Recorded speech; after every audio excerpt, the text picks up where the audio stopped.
آل محمد كما صليت على آل إبراهيم إنك حميد مجيد اللهم بارك على محمد وعلى آل محمد كما باركت على آل إبراهيم إنك حميد مجيد سبحانك لا علم لنا إلا ما علمتنا إنك أنت العليم الحكيم اللهم إنا نسألك علما نافعا ورزقا طيبا وعملا متقبلا وصلى الله على النبي محمد والحمد لله رب العالمين. Tak terasa dah masuk hari yang ketiga bulan Ramadan. Semoga Allah Subhanahu wa taala menerima semua amal ibadah kita yang dilakukan di hari-hari pertama ini dan Allah Subhanahu wa taala kekalkan petunjuknya bagi kita untuk kita bersama-sama menghabiskan bulan ini dengan penuh ibadah dan ketaatan kepada Allah Subhanahu wa taala. Di petang hari ini kita akan membaca juzuk yang ketiga dari Al-Qur'an, di mana dalam juzuk ini ada sebahagiannya bagian akhir dari surah Al-Baqarah dan bagian awal dari surah Ali Imran.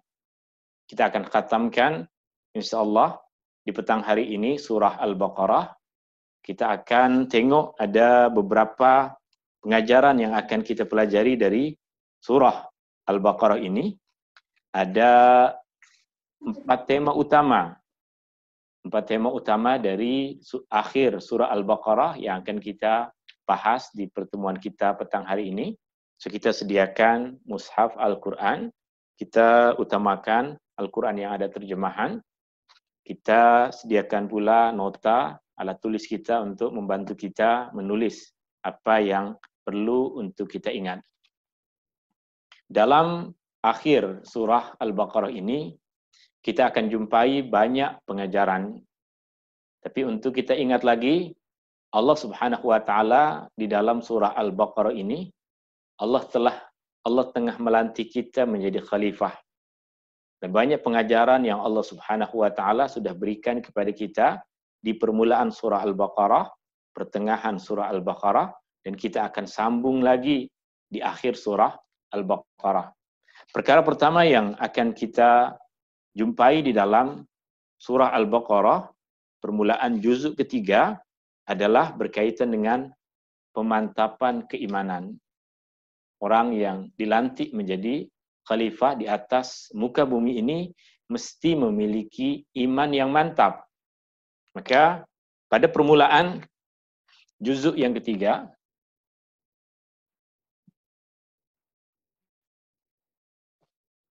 pada permulaannya pengajaran yang kita akan bahas adalah berkaitan dengan pemantapan keimanan.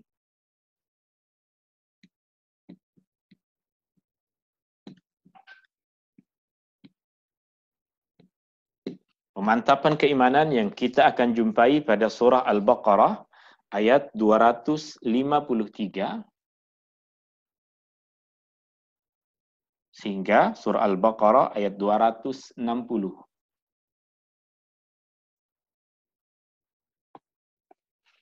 Dimulakan dengan firman Allah Subhanahu wa taala, a'udzubillahi minasyaitonir rajim. Tilkar rusul faddalna ba'dahum 'ala ba'd. Minhum man kallama Allah wa rafa'a ba'dahum darajat. Wa atayna Isa ibn Maryam al-bayyinati wa ayyadnahu bi ruhil qudus. Walau syaa Allahu maqtatala alladhina min ba'dihim min ba'di ma ja'atuhumul bayyinatu walakin ikhtalafu faminhum man amana wa minhum man kafar. Walau syaa Allahu maqtatalu walakinna Allaha yaf'alu ma yurid. Ayat pertama dari juzuk yang ketiga.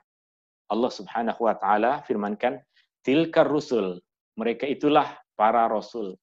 Orang-orang yang diutuskan oleh Allah Subhanahu wa taala. Beriman kepada para rasul adalah bahagian dari rukun iman.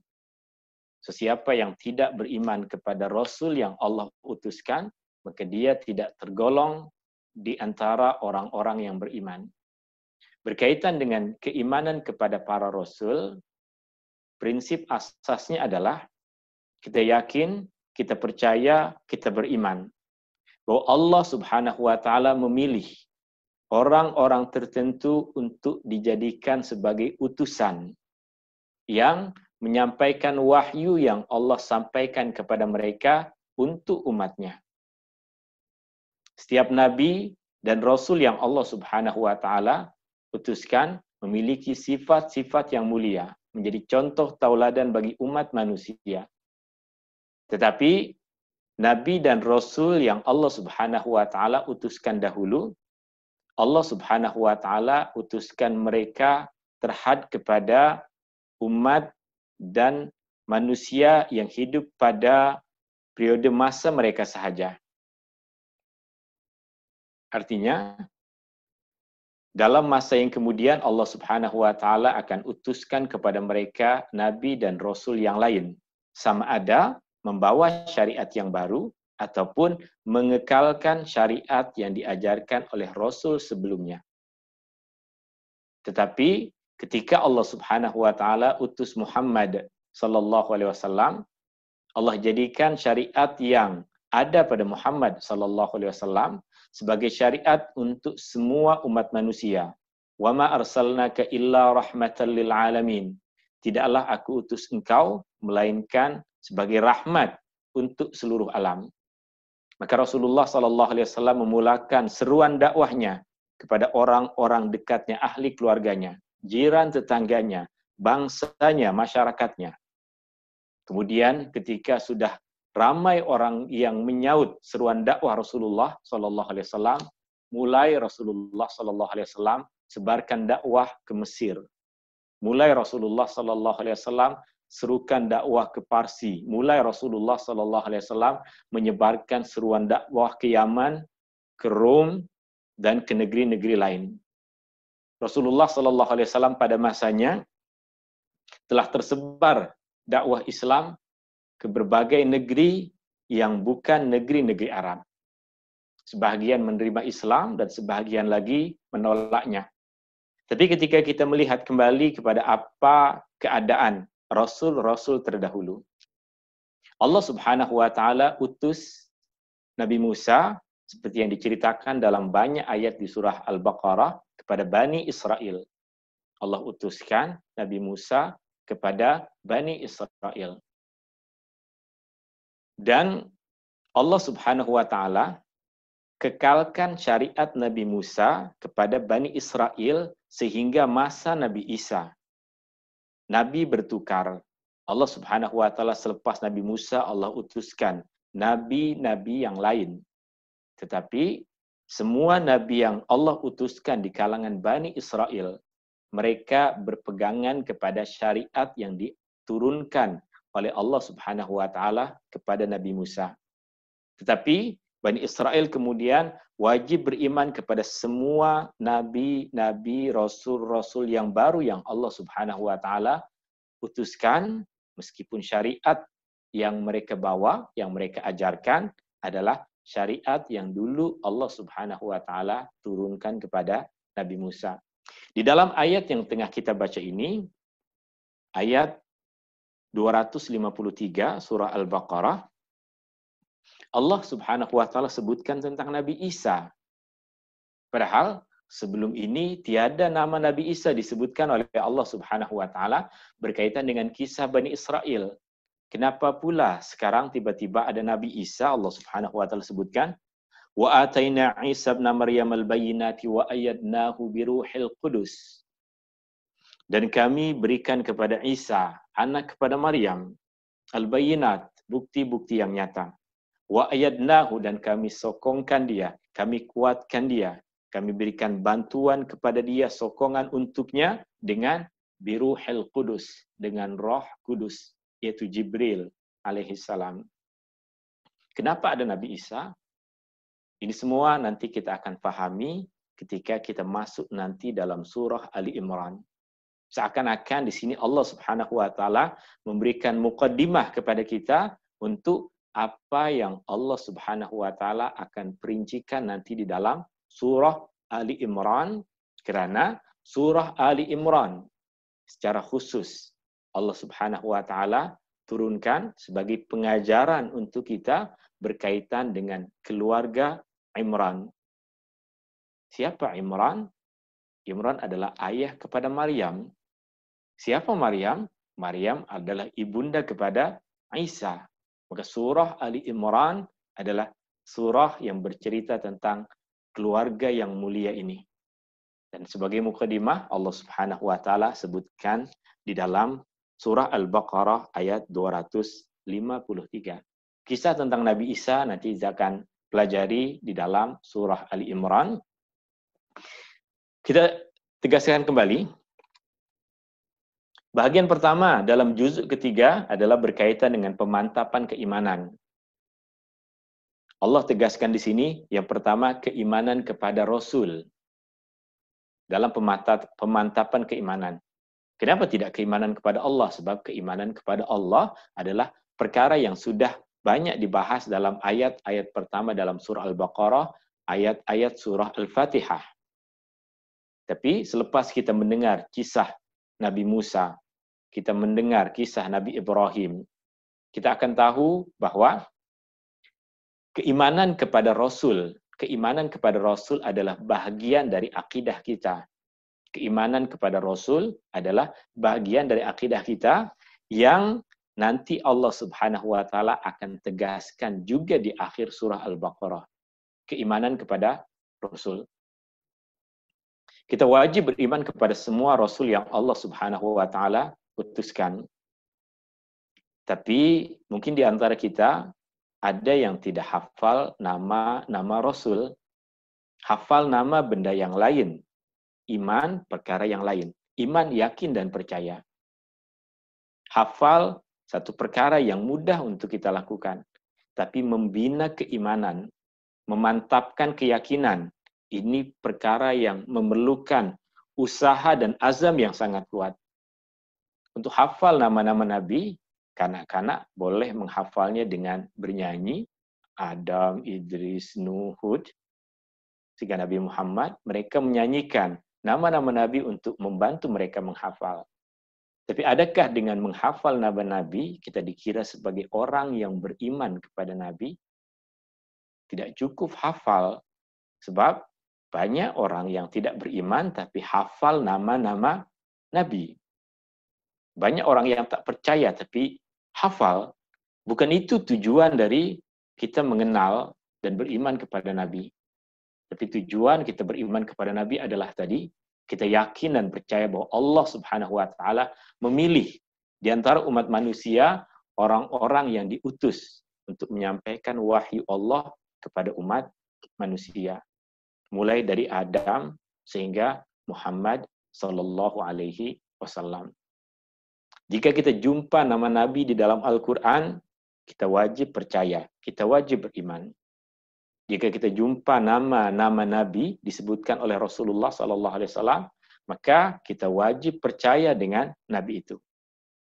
Tapi apa yang juga mesti kita ketahui adalah jumlah Nabi, bilangan Nabi sangat banyak. Hanya Allah Subhanahu wa taala yang mengutusnya, yang tahu dengan pasti berapa bilangan Nabi, berapa bilangan Rasul. Cukup bagi kita mengetahui nama-nama yang disebutkan di dalam Al-Quran. Dan ketika kita mengatakan ada 25 Nabi dan Rasul, maksudnya adalah nama-nama yang disebutkan di dalam Al-Quran. Oke. Di dalam pemantapan keimanan juga ini, Allah Subhanahu wa taala turunkan kepada kita satu ayat yang sangat mulia. Satu ayat yang dilazimi oleh Rasulullah sallallahu alaihi wasallam. Rasulullah sallallahu alaihi wasallam sering membacanya. Bahkan pernah Rasulullah sallallahu alaihi wasallam mengatakan siapa yang membaca ayat ini selepas salat, maka tiada jarak antara dia dengan surga melainkan kematian. Yang memisahkan antara dia dengan surga adalah kematian. Ayat yang kita maksud adalah ayat kursi yang kita jumpai pada ayat 255 surah Al-Baqarah. Ini bahagian dari pemantapan keimanan. Beriman kepada Rasul, beriman kepada apa yang ada di dalam ayat kursi adalah bagian dari pemantapan keimanan. Maka di antara usaha kita untuk memantapkan keimanan kita, Saya yakin di sini semua yang hadir di sini hafal ayat kursi, dan banyak di antara yang hadir bersama kita di sini melazimi membaca ayat kursi. Ada yang bacanya di petang hari, ada yang membacanya di pagi hari, ada yang membacanya sebelum tidur, ada yang membacanya sebelum keluar rumah, ada yang membacanya selepas sholat, ada yang membacanya di dalam sholat selepas Al-Fatihah. Surah ini, ataupun maaf, ayat ini memang ayat yang memantapkan keimanan. Terlebih lagi jika kita membahas tentang kandungan yang terdapat di dalamnya. Al-Imam An-Nawawi misalnya mengatakan berkaitan dengan ayat kursi, di dalam ayat ini diringkaskan tentang keimanan kita kepada Allah, tentang sifat-sifat yang wajib kita ketahui, mesti kita yakini tentang Allah Subhanahu wa taala. Allahu la ilaha illa huwal hayyul qayyum. Tiada Tuhan yang patut disembah melainkan Dia. Al-Hayy, Dia yang maha hidup. Al-Qayyum, Dia yang berdiri sendiri. Dia tak memerlukan bantuan, dia tidak memerlukan pertolongan kepada sesiapa pun, dia tidak memerlukan keimanan manusia. Kebaikan yang manusia lakukan tidak akan memberikan kebaikan kepada Allah. Kebaikan yang manusia lakukan akan kembali kebaikannya itu kepada manusia sendiri. La ta'khuzuhu sinatu wala naum, dia tidak mengantuk, dia tidak tertidur. Lahu ma fis samawati wa ma fil ard, segala yang di langit, segala yang di bumi adalah milik Dia. Allah Maha Kaya. Allah tidak memerlukan bantuan sedekah dari kita. Kita tak perlu, Allah tidak memerlukan sedekah derma dari kita. Allah tidak memerlukan kebaikan kita. Allah memiliki apa yang di langit dan apa yang di bumi. Kita yang memerlukan Allah. Kita yang bersedekah untuk mendapatkan keridhaan Allah. Man dzalladzi yashfa'u 'indahu illa bi'iznih. Tiada sesiapa pun yang boleh memberikan syafaat di dunia dan di akhirat kepada Allah melainkan dengan izinnya. Apa itu syafaat? Syafaat adalah doa yang dipanjatkan di akhirat. Kita ingin tahu perbezaan antara doa dan syafaat. Doa diucapkan oleh seorang hamba di dunia. Siapa sahaja boleh berdoa. Tapi di akhirat, hanya orang-orang yang diizinkan oleh Allah boleh berdoa. Di dunia dinamakan doa, di akhirat dinamakan syafaat. Kenapa syafaat? Karena tidak semua orang diperkenankan untuk berdoa. Dan syafaat akan Allah Subhanahu wa taala perkenankan bagi orang-orang tertentu. Yang paling utama mendapatkan syafaat adalah Rasulullah sallallahu alaihi wasallam. Di akhirat nanti Rasulullah sallallahu alaihi wasallam akan berdoa. Apa yang Rasulullah kabarkan kepada kita, doa yang beliau akan panjatkan di akhirat nanti kepada Allah ketika dia diperkenankan untuk berdoa adalah agar Allah memberikan ampunan kepada umatnya yang melakukan dosa besar. Ini doa dari Rasulullah sallallahu alaihi wasallam kepada umatnya di akhirat nanti ketika kita manusia yang lain, al-yauma nakhtimu ala afwahihim wa tukallimuna aydihim wa tashhadu arjuluhum. Pada hari itu mulut kami tutup. Allah tutup mulut kita semua. Tak mampu kita berdoa pada hari kiamat. Pada hari akhirat nanti. Rasulullah dibuka mulut dia dan diperkenankan untuk berdoa. Apa yang dia minta? Adakah dia minta, ya Allah tinggikanlah darjah saya di surga? Tidak. Rasulullah darjahnya tinggi di surga. Apa yang Rasulullah minta? Untuk kita. Jika kita terjatuh dalam dosa, maka Rasulullah sallallahu alaihi wasallam akan memohon kepada Allah Subhanahu wa taala untuk mengampunkan dosa kita. Ini yang dinamakan sebagai syafaat. Maka agar kita mendapatkan syafaat dari Rasulullah sallallahu alaihi wasallam, banyak jalannya. Amalkan sunnahnya, pelajari kehidupannya, contohi tauladannya, dan juga banyak bersalawat kepadanya. Ya'lamu ma baina aydihim wa ma khalfahum. Allah tahu segalanya, apa yang di hadapan kita, apa yang di belakang kita, apa yang dulu kita lakukan, apa yang nanti akan kita lakukan. Wasi'a kursiyyuhus samawati wal ard. Luas kursi Allah langit dan bumi. Kekuasaan Allah luas langit dan bumi. Semuanya berada di bawah kekuasaan Allah Subhanahu wa taala. La ya'uduhu hifdhuhuma wa huwal aliyyul azim. Tidak berat bagi Allah untuk melindungi, memelihara, menjaga semuanya. Dan Dia yang maha tinggi dan Dia yang maha agung. 253, 260 ayat-ayat yang akan memberikan kepada kita pengajaran untuk memantapkan keimanan kita. Di sini juga Allah Subhanahu wa taala sebutkan dua kisah berkaitan dengan Nabi Ibrahim untuk memantapkan keimanan kita. Kisah yang pertama, Ibrahim dengan Namrud. Dan kisah yang kedua, Ibrahim yang meminta kepada Allah untuk ditunjukkan bukti kekuasaan Allah. Kisah Ibrahim dengan Namrud kita semua tahu. Yang Namrud menyatakan diri sebagai Tuhan, dia boleh menghidupkan yang mati, dia boleh mematikan yang hidup.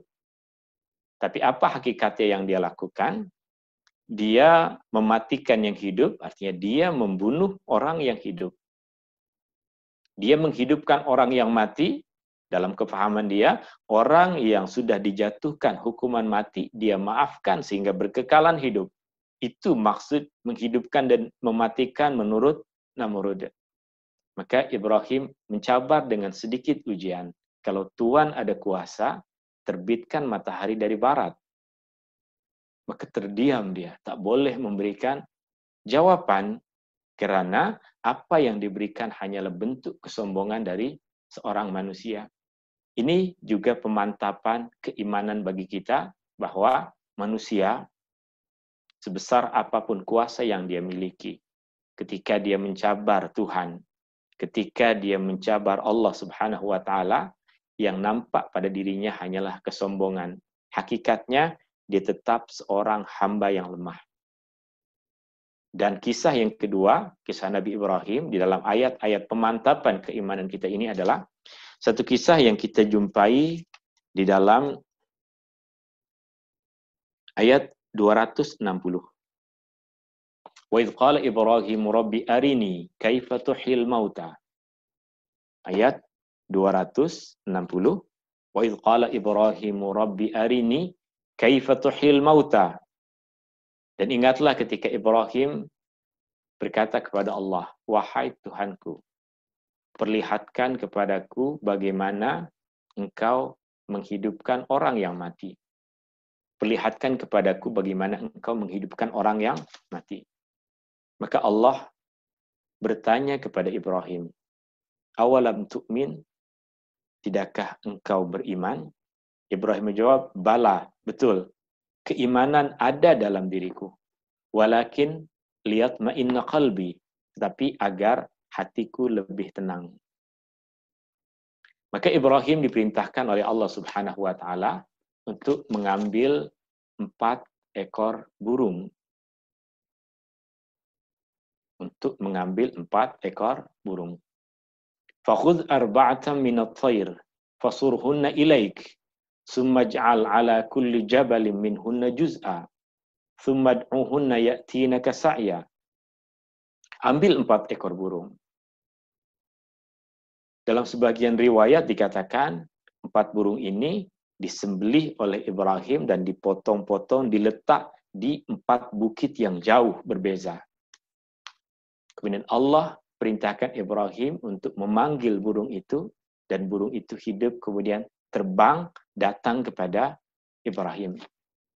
Sebagian ulama tafsir mengatakan tak perlu burung tadi dipotong, cuma burung tadi diletak di 4 bukit yang berbeza, sebab pengajarannya bukan untuk mengetahui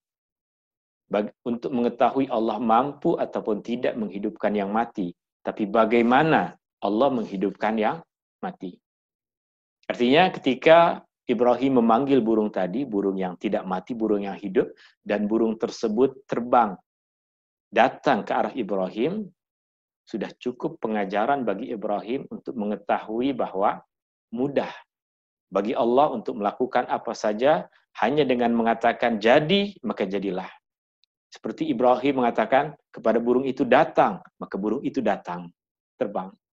Seperti itulah gambaran yang Allah Subhanahu wa taala berikan kepada Ibrahim, bagaimana Allah Subhanahu wa taala menghidupkan yang mati. Tidak memerlukan proses setiap orang jantungnya didetakkan oleh Allah Subhanahu wa taala untuk dia hidup. Berapa jumlah umat manusia nanti di hari kiamat untuk dihidupkan.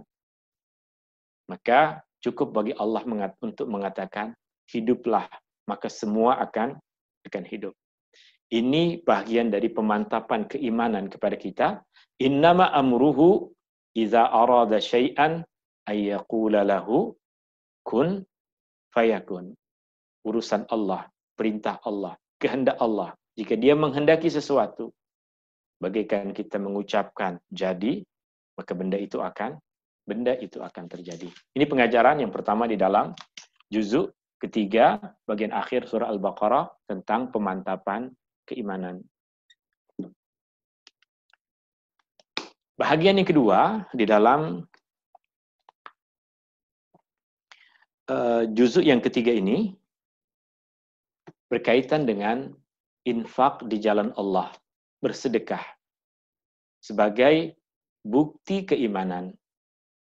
Bersedekah sebagai bukti keimanan. Infak di jalan Allah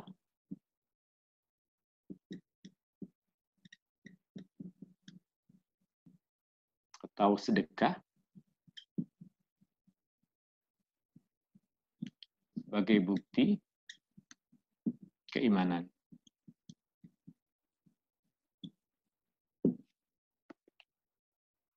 Infak di jalan Allah, sedekah sebagai bukti keimanan, ini ada pada ayat 261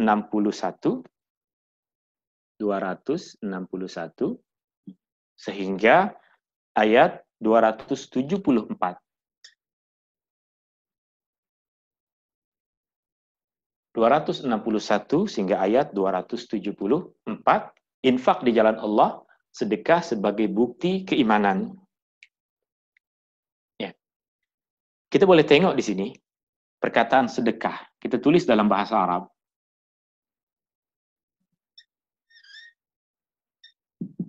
Sadaqah. Sadaqah. Setiap perkataan dalam bahasa Arab, root word dia adalah 3 huruf. Perkataan dalam bahasa Arab, asal, akar kata dia adalah 3 huruf. Jika kita jumpai perkataan lebih dari 3 huruf, maka akan ada huruf yang ditambahkan.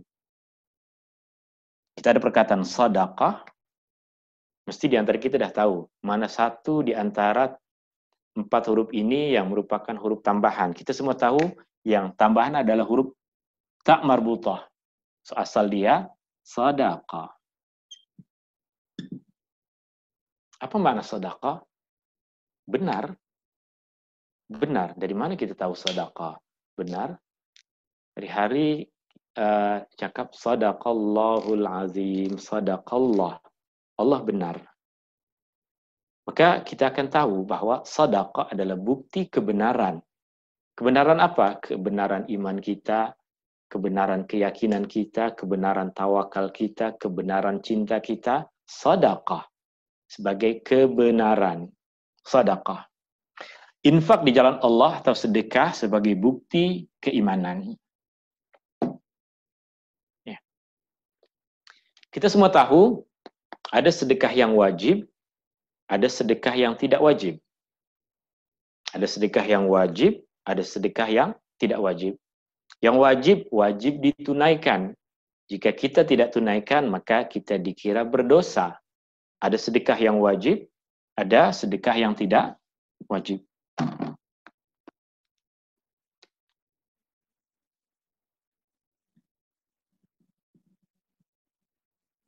Ada yang wajib,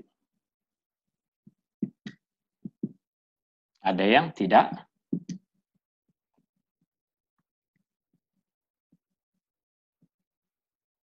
wajib kita tunaikan. Jika kita tidak tunaikan, berdosa. Yang tidak wajib pula menyempurnakan keimanan kita, menyempurnakan sedekah kita, mempercantik amalan kita. Tapi jika terlupa untuk buat, jika tak sengaja buat dan kadang kita tak buat, maka tidak dikira berdosa. Apa sedekah yang wajib? Sedekah yang wajib pertama, memberi nafkah.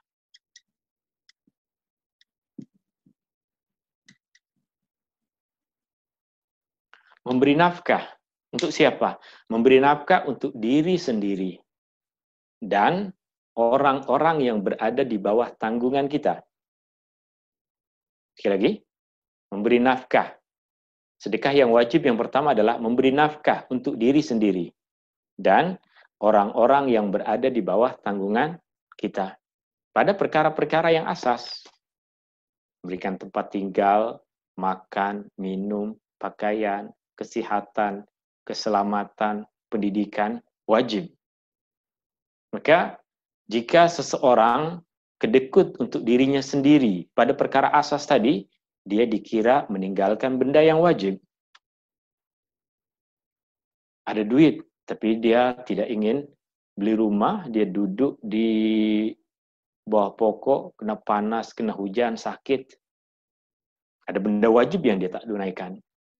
Tidak memberikan makan kepada istri untuk anak dengan jalan yang halal, berdosa sebab tidak menunaikan satu sedekah yang wajib, nafkah yang wajib, infak yang wajib. Perkataan infak dengan nafkah, dua perkataan yang berasal dari perkataan yang sama, nun, fa dengan qaf. Nafkah, infak, dua perkataan yang sama. Sedekah yang wajib memberikan nafkah untuk ahli keluarga. Kemudian yang kedua,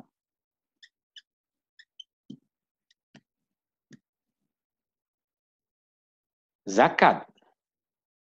Nafkah yang wajib yang kedua adalah zakat. Ada zakat fitrah. Zakat fitrah senang, mudah. Semua kita mampu untuk melakukannya, menunaikannya. Dan dia adalah benda yang wajib. Tapi siapa di antara kita yang Allah Subhanahu wa taala lapangkan rezekinya? Maka ada kewajiban untuk menunaikan zakat harta. Ada kewajiban untuk menunaikan zakat harta. Zakat harta ada harta yang tersembunyi, ada harta yang nampak. Harta yang nampak adalah hasil pertanian, sebab satu kampung semua nampak kita ada sawah yang luas. Ketika kita menuai hasilnya, maka sudah mencapai nisab, ada wajib dikeluarkan zakatnya. Harta yang zahir juga ternak. Kita ada lembu, ada 400 ekor lembu jantan, yang betina 500 ekor. Setiap tahun kita wajib keluarkan zakat. Itu harta yang zahir, harta yang nampak. Dan kerajaan Islam, Majelis Agama pada hakikatnya berkewajiban untuk datang, mengira, dan mengambil dari kita zakat harta yang zahir tadi. Tapi ada juga harta yang tersembunyi, yang menjadi rahasia kita. Emas, perak, yang disimpan, kemudian duit yang kita simpan. Jika jumlahnya telah mencapai nisab, maka wajib kita keluarkan 2,5% setiap tahun qamari. Apa maksud setiap tahun qamari? Setiap tahun hijriah. Sebab zakat berkaitan dengan masa, dengan tahun hijriah. Lebih banyak yang mengatakan, tapi keuangan saya tulis ikut kepada tahun Masehi. Macam mana pula? Perbezaan antara tahun Masehi dengan tahun Hijriah, setiap tahun lebih kurang 11 hari. Maka jika hanya 11 hari, maka tidak dikira ada keterlambatan yang banyak. Maka siapa yang belum lagi boleh adjust time, masa untuk membayarkan zakat, ikut kepada bulan Hijriah, dia tetap menggunakan bulan Masehi. maka kita ketahui bahwa perbezaannya hanya 11 hari, dia dikira lambat 11 hari, maka tidak dikira sebagai orang yang cuai, tidak dikira sebagai orang yang mengambil mudah berkaitan dengan zakat. Hukum hakam berkaitan zakat, yang paling mudah adalah merujuk kepada majelis agama di negeri masing-masing, berapa nisab yang ditentukan di negeri masing-masing itu lebih mudah untuk kita memahaminya. Apa yang saya sebutkan tadi sebagai asas utama. Di mana zakat yang tidak wajib, di mana sedekah yang tidak wajib, ini jauh lebih banyak. Banyak bentuknya. Segala kebaikan yang kita berikan kepada sesiapa saja, bagian dari sedekah yang tidak wajib. Tetapi, apa-apa yang tidak wajib, boleh jadi tiada nilainya jika yang wajib kita tak buat. Jika yang wajib kita tinggalkan. Anak tidak diberikan nafkah, tapi asyik memberikan nafkah kepada ibu tunggal. Memang itu benda yang baik. Memberikan sedekah kepada siapa saja, ibu tunggal ke, ibu anak banyak ke, ada istri ke, ada suami, miskin ke, itu adalah benda yang baik. Tapi jika sampai tanggung jawab kepada siapa yang wajib kita berikan nafkah, kita tinggalkan yang wajib, buat benda yang tidak wajib. Bagaikan orang yang tarawih, dia rajin sangat, subuh tak sholat. Nampak cantik kita. Tak ada kebaikan. Tarawih dia buat, tapi subuh tidak. Sedekah kepada jiran tadi dia buat, tapi nafkah yang wajib untuk anak dia tidak tunaikan. Maka berkaitan dengan infak yang Allah Subhanahu wa taala sebutkan dalam ayat-ayat ini, ada satu perkara yang menarik berkaitan dengan infak ini. Allah Subhanahu wa taala gambarkan di ayat 261, masalul ladzina yunfiquna fi sabilillahi kamathali habbatin ambatat sab'a sanabila fi kulli sumbulatin mi'atu habbah. Perumpamaan orang yang menginfakkan harta mereka di jalan Allah. Di jalan Allah maksudnya pada perkara-perkara baik yang diridhoi oleh Allah.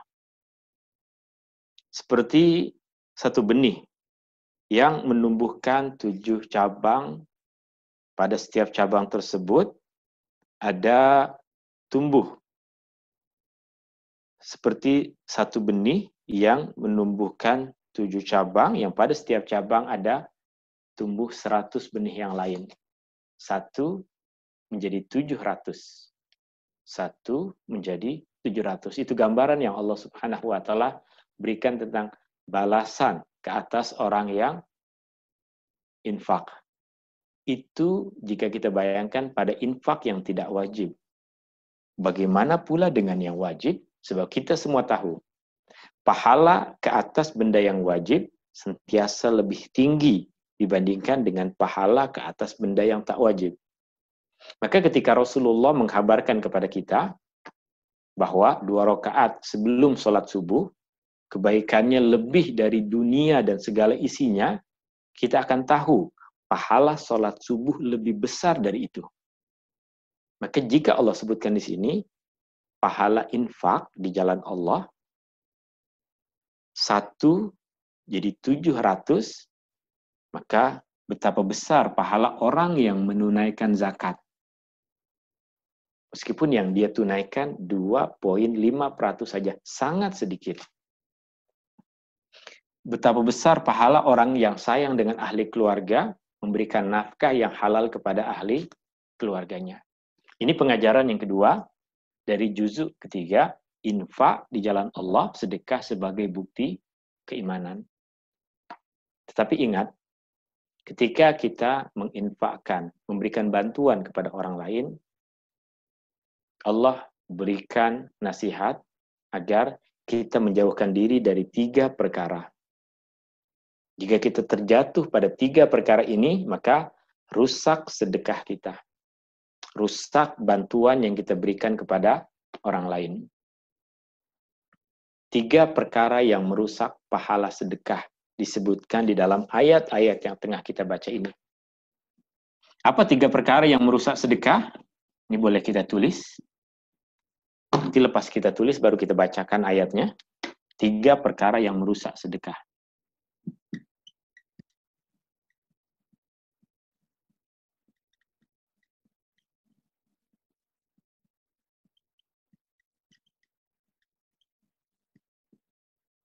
Tiga perkara yang merusak pahala sedekah. Yang pertama, ria. Ria, ingin menunjuk-nunjuk.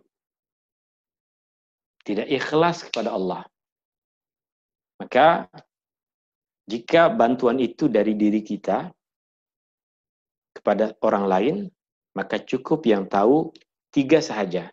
Kita, Allah, dan orang yang kita bantu. Dah cukup. Orang lain tak perlu tahu. Jika bantuan itu dari kita untuk orang lain. Tapi jika bantuannya orang lain amanahkan melalui kita, maka berarti orang lain itu perlu tahu kebaikan yang kita buat.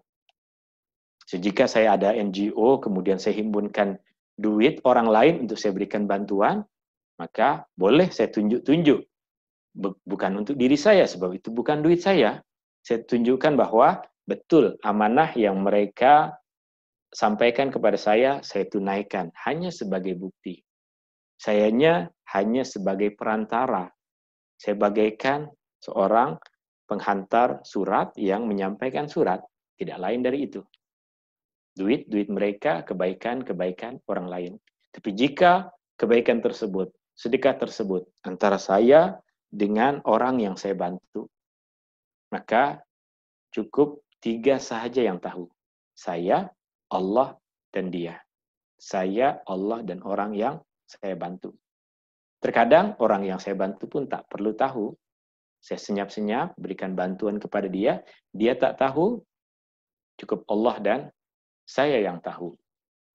Ria, merusak pahala sedekah. Bahkan semua amalan yang lain pun akan rusak pahalanya kerana ria. Menunjuk-nunjuk. Melakukan satu amalan agar dilihat oleh orang lain, mendapatkan pujian dari orang lain. Yang kedua,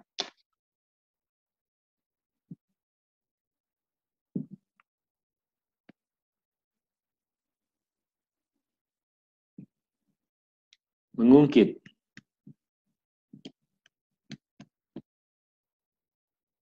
Mengungkit. Ya.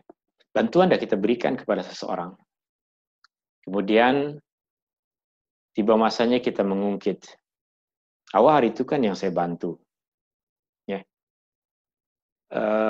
Atau kita ceritakan kepada orang lain, ini semua benda yang dia buat ini saya yang memberikan bantuan. Kita ungkit kebaikan yang kita berikan kepada orang. Atau kita mengungkitnya sebab kita ingin balasan kebaikan dari dia. Raya tahun lepas, saya dah kasih duit awak sekarang kena bantu saya. Hari itu awak buat kenduri, saya bantu, maka sekarang saya buat kenduri, awak kena bantu. Kita mengungkit, menunjukkan kita tidak ikhlas ketika kita memberikan bantuan. Berkaitan dengan mengungkit, jika perkara ini kita lakukan untuk melindungi hak kita, untuk memelihara hak kita yang diceroboh oleh orang lain, maka kita boleh mengungkit. Ketika ada seseorang, kawan kita, mungkin siapa, mungkin tiba-tiba sampai pada satu keadaan yang dia ingin menjatuhkan kita. Dia ingin menzalimi kita. Maka boleh kita ungkit kebaikan yang kita buat kepada dia. Dulu masa awak susah, siapa yang bantu? Saya yang bantu. Kenapa sekarang pula awak zalimi seperti itu? Artinya, kita mengungkit sesuatu untuk melindungi hak kita. Utsman bin Affan radhiyallahu an, misalnya, ketika kaum Khawarij dulu, kaum pembangkang, orang-orang munafik, menguasai Madinah, mengepung Madinah, dan ingin membunuh Utsman. Ada beberapa orang di Madinah yang terpengaruh juga dengan pemikiran kaum Khawarij ini. Maka datang ke rumah Utsman dan memaki Utsman. Maka Utsman ingatkan, ayah awak kawan saya. Ayah awak susah dulu, saya yang bantu. Diceritakan semua kebaikan yang Utsman lakukan untuk keluarga dia. Maka dia pun menangis, menyesal dan meminta maaf. Artinya, Utsman mengungkit kebaikan bukan untuk riya, tapi untuk melindungi hak dia dari diceroboh oleh remaja ini yang terpengaruh dengan pemikiran Khawarij. Kemudian yang ketiga, perkara yang merusak sedekah adalah menyakiti orang yang kita bantu.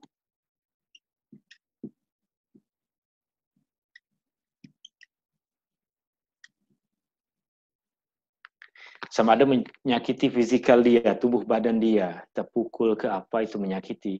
Atau menyakiti perasaan dia dengan ucapan atau perbuatan. Ya. Tuan-tuan, abang-abang, kakak-kakak, puan-puan, coba kita bayangkan. Tuan berada dalam keadaan susah, menderita. Datang orang membantu, alhamdulillah. Tapi jika kita disyaratkan untuk mendapatkan bantuan, kita kena beratur, berdiri di atas, orang tangkap gambar, tunduk kita macam orang susah. Tidakkah itu menyakiti perasaan? Iya, itu menyakiti, membuat kita malu. Jika kita ingin membantu, berikanlah bantuan tanpa merusak marwah dia. Dia tengah susah, biar dia rahasia, jadikan kesusahan itu sebagai rahasia sahaja. Maka 3 perkara ini yang kita jumpai di dalam surah Al-Baqarah, yang berkaitan dengan 3 perkara ini ada di ayat 264. 264 perkara yang merusak pahala sedekah. Ya ayyuhalladzina amanu la tubtilu sadaqatikum bil manni wal adha. Wahai orang-orang yang beriman, jangan engkau batalkan pahala sedekah kamu dengan mengungkit-ungkit dan dengan menyakiti. Kalladzi yunfiqu malahu ria'an nas. Keadaan seperti itu seperti orang yang menginfakkan hartanya karena riya. Sama membatalkan pahala sedekah. Ini pengajaran yang kedua, infak di jalan Allah, sedekah sebagai bukti keimanan. Pengajaran yang ketiga, dari juzuk ketiga. Dari juzuk ketiga surah Al-Baqarah, yang ketiga,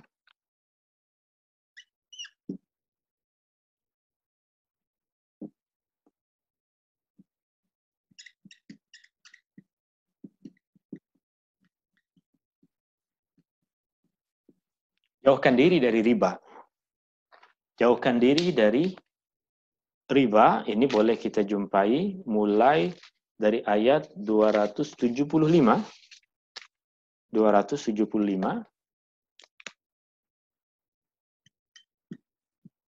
sampai 281.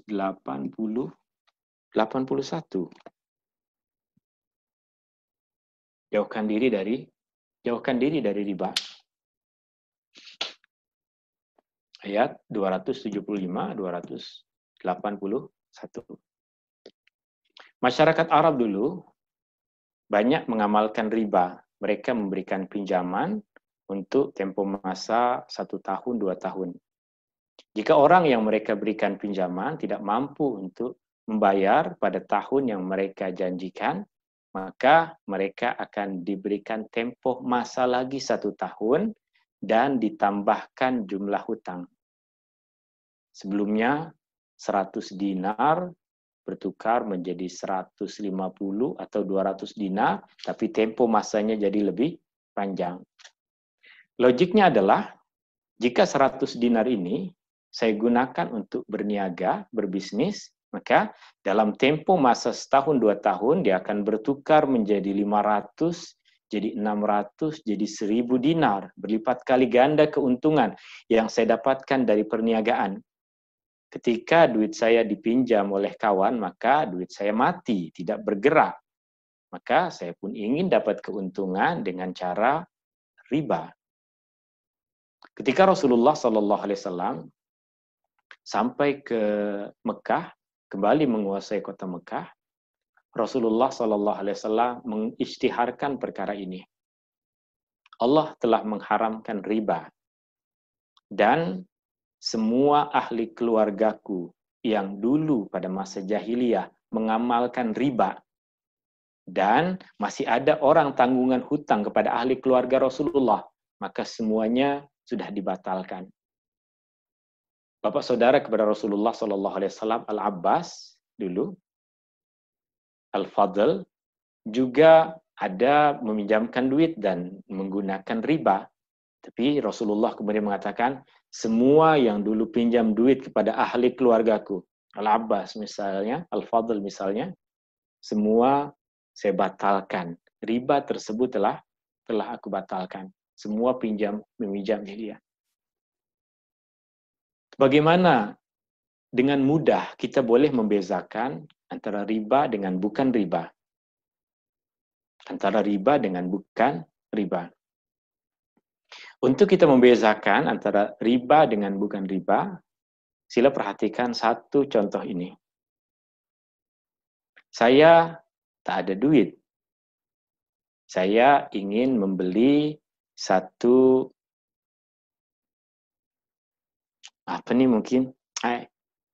iPad. Saya ingin membeli iPad, tapi saya tak ada duit sekarang. Ya, maka saya pinjam duit kepada kawan saya, 4.000 ringgit. Pinjam duit kepada kawan saya, 4.000 ringgit.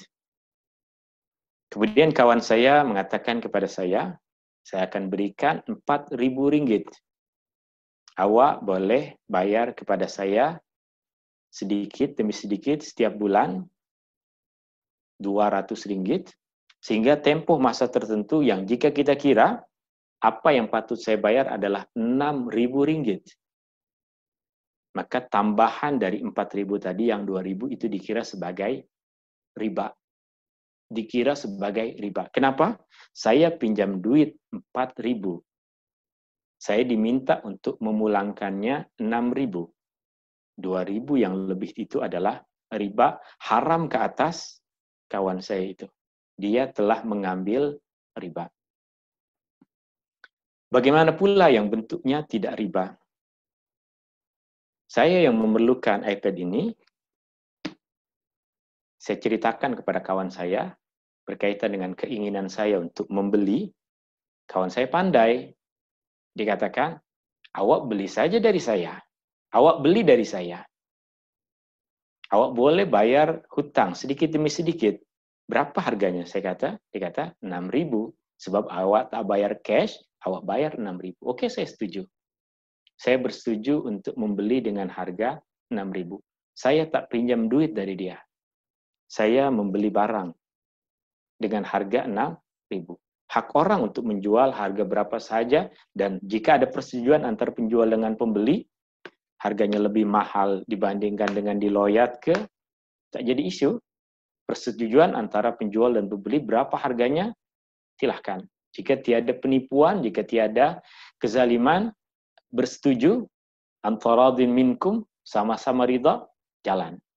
Oke, sekarang saya ada hutang kepada dia 6.000. Saya akan bayar setiap bulan 200 ringgit, 500 ringgit sehingga selesai 6.000. Mana yang kita lakukan dalam muamalah kita antara dua bentuk ini, itu yang menggambarkan antara dia riba ataupun bukan. Saya pinjam duit ke bank 100.000 ringgit. Kemudian saya mesti pulangkan lebih dari itu, ada riba di dalamnya. Tapi ketika saya beli kereta, saya tak ambil duit dari dia. Saya terus kontrak berkaitan dengan kereta. Saya nak bayar kereta, harganya jadi lebih mahal. Harga lebih mahal ketika kita membeli secara berangsur, itu perkara yang normal. Tidak ada riba di dalamnya. Itu jual beli yang dipersetujui. Maka dalam ayat-ayat ini, 275, 281, riba masuk dalam dosa besar. Kita tak boleh melakukan riba, melainkan keadaan darurat, sudah tiba-tiba rumah hancur, tak ada duit sama sekali, tak ada orang nak kasih pinjam duit pun semuanya along, semuanya kasih kena riba, maka dalam keadaan darurat terpaksa. Itu keadaan darurat. Tapi jika bukan keadaan darurat, saya nak mengembangkan syarikat saya, tapi menggunakan riba, maka ini yang perkara yang mesti kita jauhi. Untuk memantapkan keimanan, perbanyak sedekah. Sedekah riba dari Allah 700 kali ganda. Maknanya Allah Subhanahu wa taala berikan yang lebih banyak dibandingkan dengan riba kepada manusia. Maka bagi umat Islam, jalan untuk mendapatkan keuntungan yang lebih dengan cara yang halal adalah dengan memperbanyak sedekah. Bukan dengan riba. Riba kita akan jadi susah. Susah di dunia sebab tanggungan hutang jadi bertambah, dan susah di akhirat sebab kena tanggungan riba, dosa besar. Tapi jika kita sedekah, ini pintu kebaikan tadi yang banyak 700 kali ganda Allah Subhanahu wa taala akan berikan, dan itu pasti. Syaratnya apa? Jangan batalkan sedekah tadi dengan riya, dengan mengungkit, dengan menyakiti hati orang. Jauhkan diri dari riba. Yang keempat, dalam surah Al-Baqarah ini adalah berkaitan dengan muamalah, hutang piutang.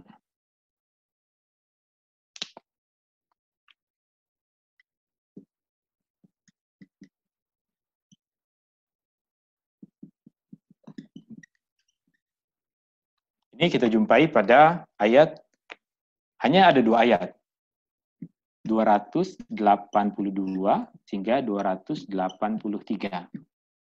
2 ayat dalam surah Al-Baqarah berbicara tentang hukum hakam yang berkaitan dengan hutang piutang, memberikan pinjaman atau meminjam. Memberikan pinjaman atau meminjam. 2 ayat, tetapi ayat yang paling panjang dalam surah Al-Baqarah. Ayat 282, ayat yang paling panjang dalam Al-Quran, berbicara tentang hutang piutang. Ya. Hutang piutang 282, 280, 283. Apa yang kita jumpai di sini? Pesanan yang paling zahir dari ayat yang kita baca ini, ya ayyuhalladzina amanu idza tadayantum bidainin ila ajalin musamman faktubuh. Wahai orang-orang yang beriman, apabila kamu melakukan transaksi hutang piutang, bukan secara cash, sama ada pinjam duit atau beli barang dengan cara hutang, faktubuh, maka tulislah. Ini pesanan dari Allah. Siapa yang melakukan transaksi yang bukan secara tunai, maka tulislah. Tapi Ustaz, dia kawan saya, dia pinjam, saya kenal baik dengan dia. Tak perlulah tulis. Memang semua tahu, masa datang pinjam duit, semua jadi kawan. Betul kita? Masa dia datang dulu untuk pinjam duit, jadi kawan ke jadi musuh? Jadi kawan. Tapi lepas duitnya dah dipegang, coba call handphonenya, ada suara kita, dah tukar, dah tak jadi kawan lagi. Allah nasihatkan kita ini, agar orang yang, agar kawan-kawan kita yang memang, bukan kawan, tak mesti kawan, ketika dia datang untuk pinjam duit, memang akan jadi kawan, akan jadi baik. Tapi Allah Subhanahu wa taala nasihatkan kita, iza tadayantum bidainin ila ajali musamman faktubu. Jika kalian melakukan transaksi hutang piutang sampai tempo masa yang ditentukan, maka tulislah. Dalam ayat ini ada 3 pesanan berkaitan dengan hutang piutang. Yang pertama, tulis. Yang kedua, tentukan masa. Yang ketiga, ambil saksi. Ambil kesaksian. Ambil 2 orang sekurang-kurangnya untuk memberikan kesaksian bahwa Dia betul pinjam duit, dia betul ambil barang milik kita, bayarnya nanti. 3 perkara. Tulis, berikan tempo masa yang jelas. Pinjam berapa bulan? 2 bulan. 2 bulan. 3 bulan. Sampai 3 Januari tahun 2021, jika masih hidup. Berikan masa. Dan yang ketiga, ambil saksi. Itu pesanan dari ayat yang paling panjang dalam Al-Quran. Memang nampak duit itu sedikit. Tak perlulah saya tulis, tak perlu saksi. Sedikit, masa kita sekarang tengah banyak duit. Bagaimana jika kita 3 bulan lepas pinjamkan duit kepada orang, rasa kita banyak duit sangat, sekarang macam mana? Kita nak call dia, sudah handphone dah tak bunyi lagi, kita nak cari, susah. Bukti apa? Tak ada bukti. Ditulis tak? Tak ditulis. Ada saksi? Tak ada saksi antara dia dengan Allah. Ya sudah, antara dia dengan Allah. Jika itu yang kita harapkan, maka itu yang terjadi. Hutang adalah tanggung jawab, kewajiban yang wajib ditunaikan. Dan dia adalah tanggungan yang akan dibawa sehingga ke akhirat. Hutang, tanggungan yang akan dibawa ke akhirat. Siapa yang ada hutang, maka bersedia untuk membayarnya di dunia atau untuk dia bawa ke akhirat. Jika tak ditunaikan di dunia, maka bersedia untuk menunaikan hutang itu di akhirat. Ini, dan yang terakhir, penutup dalam surah Al-Baqarah. Penutup dalam surah Al-Baqarah, mulai dari ayat 284 sehingga akhir surah Al-Baqarah, dia berbicara tentang ketaatan kepada Allah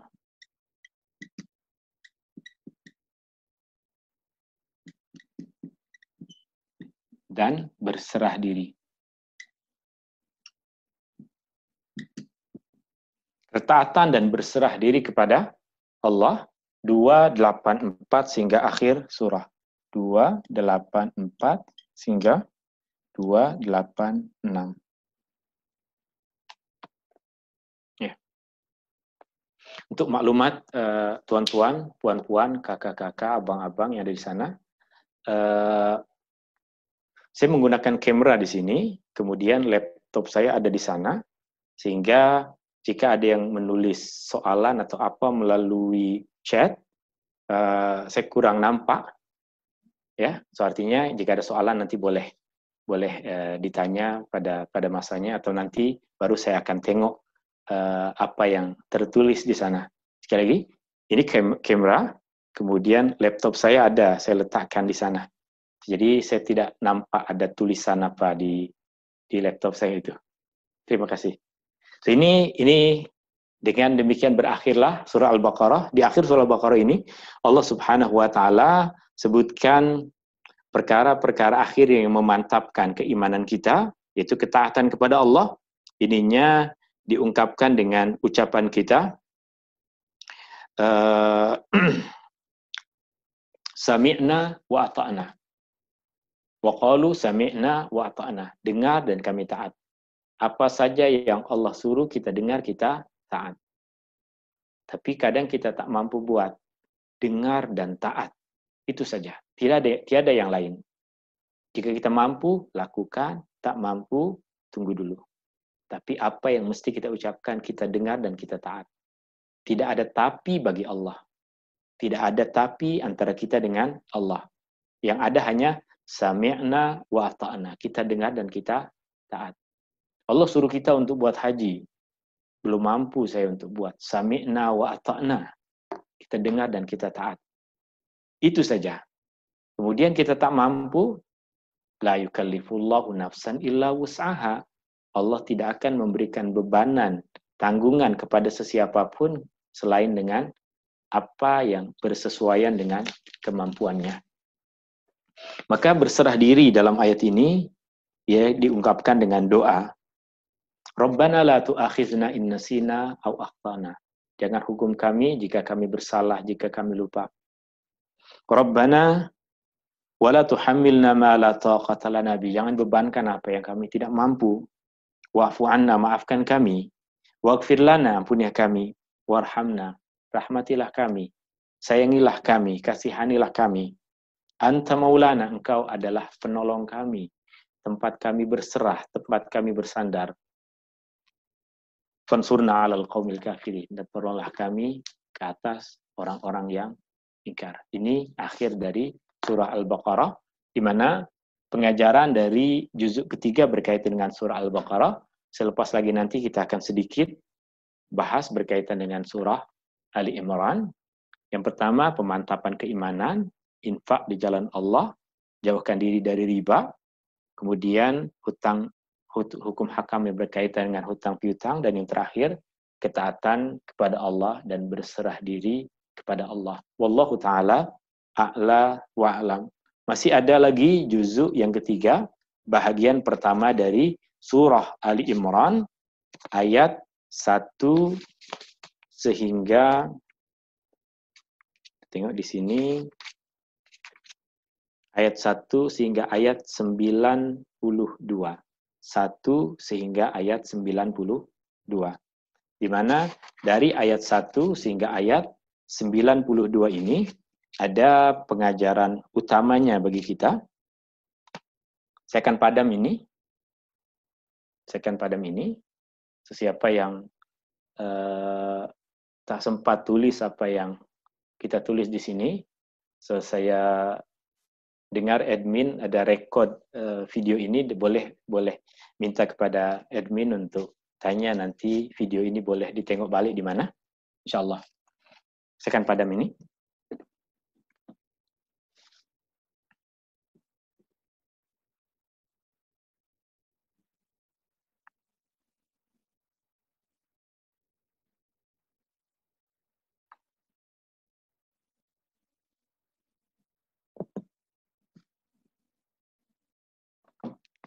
Ada beberapa tema utama dalam surah Ali Imran yang akan kita baca ini. Ia dimulakan dengan keimanan kepada Allah dan keimanan kepada kitab. Tadi Rasul dah disebutkan dalam akhir surah Al-Baqarah, sekarang ditegaskan kembali keimanan kepada Allah dan keimanan kepada kitab. Juzuk ketiga surah Ali Imran.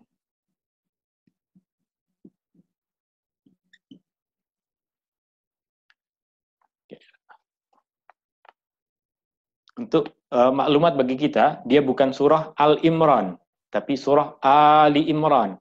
Ali Imran. Al artinya keluarga. Keluarga Imran. Yang pertama adalah berkaitan dengan keimanan kepada Allah dan keimanan kepada kitab.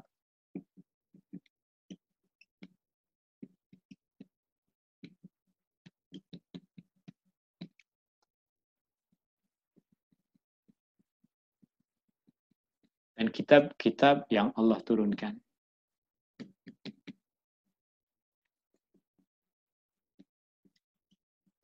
Ini kita boleh jumpai mulai dari ayat yang pertama. Mulai dari ayat yang pertama sehingga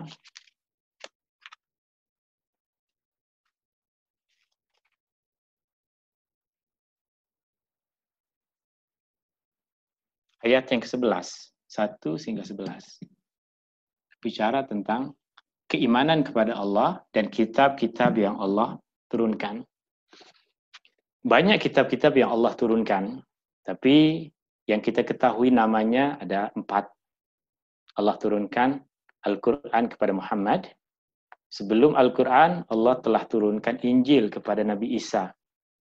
Sebelum Injil, Allah telah turunkan Zabur kepada Nabi Daud. Sebelum Zabur, Allah telah turunkan Taurah kepada Nabi Musa. Selain kitab, Allah juga turunkan suhuf.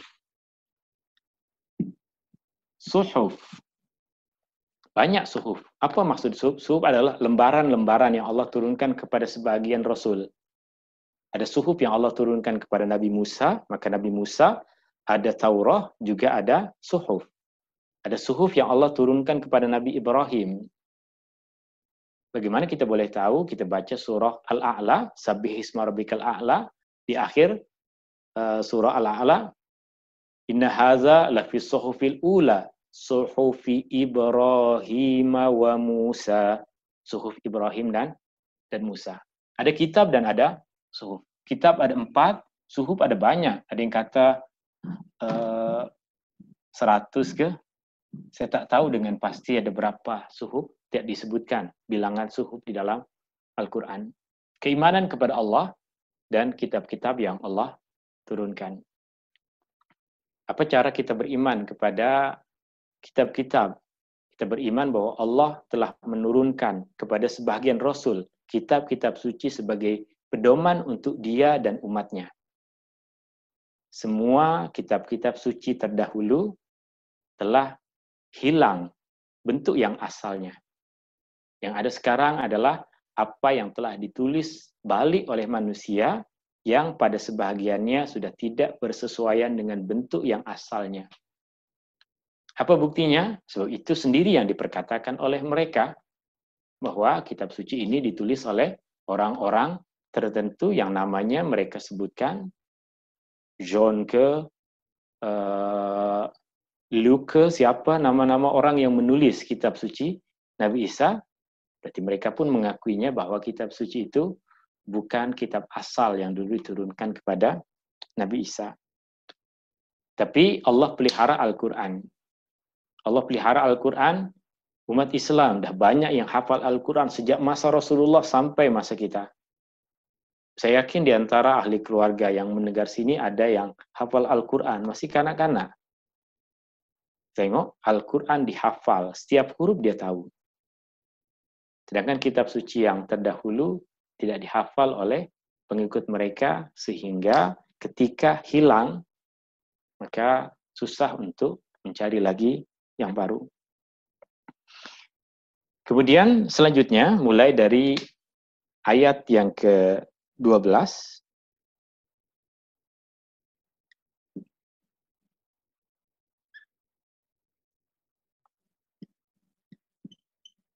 pengajaran dari Perang Badar.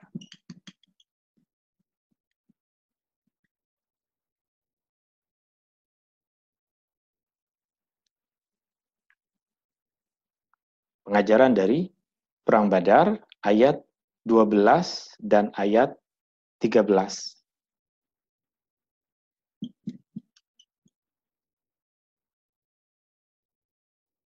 Ya.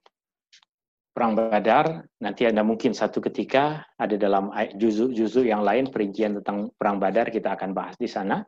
So, Perang Badar adalah perang pertama yang terjadi antara umat Islam dengan orang-orang musyrik yang di Mekah, di mana Allah Subhanahu wa Ta'ala memberikan kemenangan kepada umat Islam.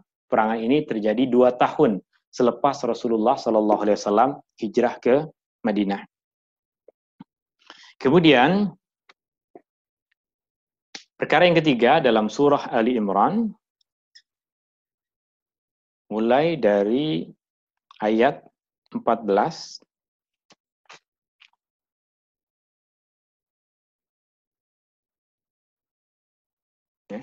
mulai dari ayat yang ke-14 sehingga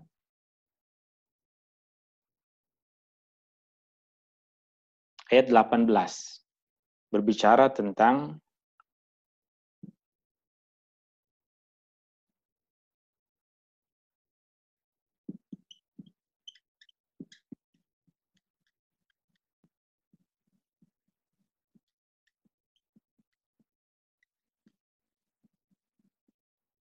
mulai dari ayat 14 sehingga ayat 18.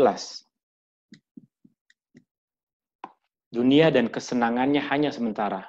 Keseronokan yang ada di dunia semua sifatnya sementara.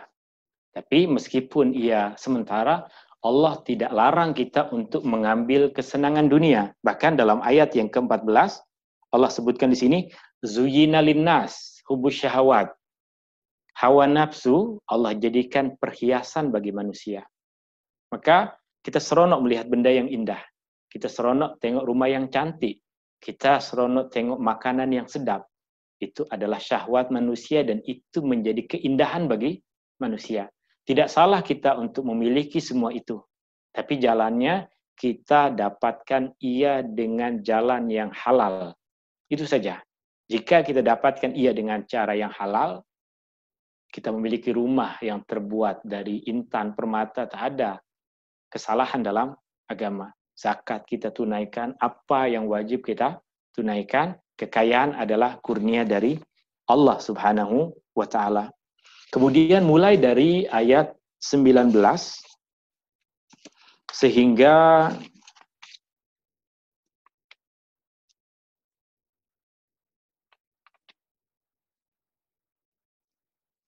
akhir juzuk ini, sehingga mulai dari ayat 19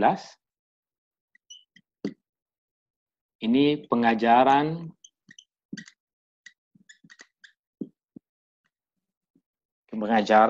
dari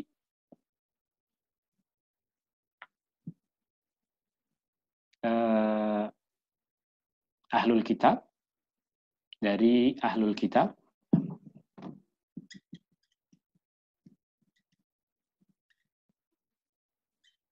dan kisah keluarga Imran.